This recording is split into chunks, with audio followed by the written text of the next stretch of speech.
ಉದ್ಯೋಗ ಕೇಳಿದ್ರೆ ಕೇಂದ್ರದತ್ತ ಬೊಟ್ಟು ಮಾಡಿದ ಬಿಕೆ ಹರಿಪ್ರಸಾದ್. ಮೋದಿ ವರ್ಷಕ್ಕೆ 2 ಕೋಟಿ ಉದ್ಯೋಗ ಕೊಡ್ತೀವಿ ಅಂತ ಹೇಳಿದ್ರು. 11 ವರ್ಷಕ್ಕೆ 22 ಕೋಟಿ ಉದ್ಯೋಗ ಕೊಡಬೇಕಾಗಿತ್ತು, ಕೊಟ್ರ? ರಾಜ್ಯದಲ್ಲಿ ಸರ್ಕಾರದ ಕಾರ್ಯಕ್ರಮ ಸಹಿಸದೆ ಬಿಜೆಪಿ ಪ್ರತಿಭಟನೆ ನಡೆಸಿತು.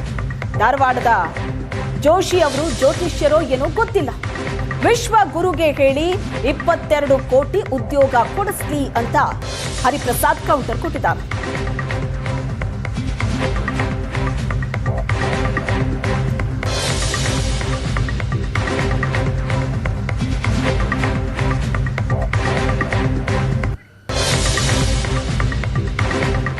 ಪ್ರೊಟೆಸ್ಟ್ ಮಾಡಿರುವಂಥದ್ದು ಸರ್, ಜಾಬ್ ಇಲ್ಲ ಅಂತೇಳಿ. ಕರ್ನಾಟಕ ರಾಜ್ಯದಲ್ಲಿ ಅದರಲ್ಲೂ ಸಹ ಹುಬ್ಳಿ ಧಾರವಾಡದಲ್ಲಿ ಜನ್ಸಿ ನಿರುದ್ಯೋಗದ ಸಮಸ್ಯೆ ಬಗ್ಗೆ ಈಗಾಗಲೇ ಅಲ್ಲಿ ಹೋರಾಟ ಮಾಡ್ತಾ ಇರ್ತಕ್ಕಂಥದ್ದು.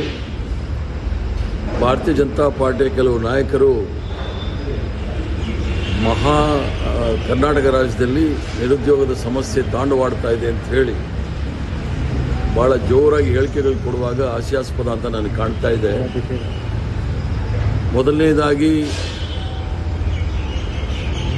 ರಾಷ್ಟ್ರದ ಪ್ರಧಾನಮಂತ್ರಿಗಳು 2014ನೇ ಇಸ್ವಿನಲ್ಲಿ ವರ್ಷಕ್ಕೆ 2 ಕೋಟಿ ಉದ್ಯೋಗ ಅವಕಾಶಗಳನ್ನು ಕಲ್ಪಿಸ್ಕೊಡ್ತೀನಿ ಅಂತ ಹೇಳಿದರು. ಅಂದರೆ ಈಗ 11 ವರ್ಷಕ್ಕೆ 22 ಕೋಟಿ ಉದ್ಯೋಗ ಅವಕಾಶಗಳನ್ನು ನಮ್ಮ ಯುವಕರಿಗೆ ದೇಶದಲ್ಲಿ ಕೊಡಬೇಕಾಗಿತ್ತು. ಅದಾಗಲಿಲ್ಲ. ಅದರ ಬಗ್ಗೆ ಚಕಾರ ಎತ್ತೋದಿಲ್ಲ. ಅದು ಇವರ ಪ್ರಣಾಳಿಕೆಯಲ್ಲಿದ್ದಂಥ ಒಂದು.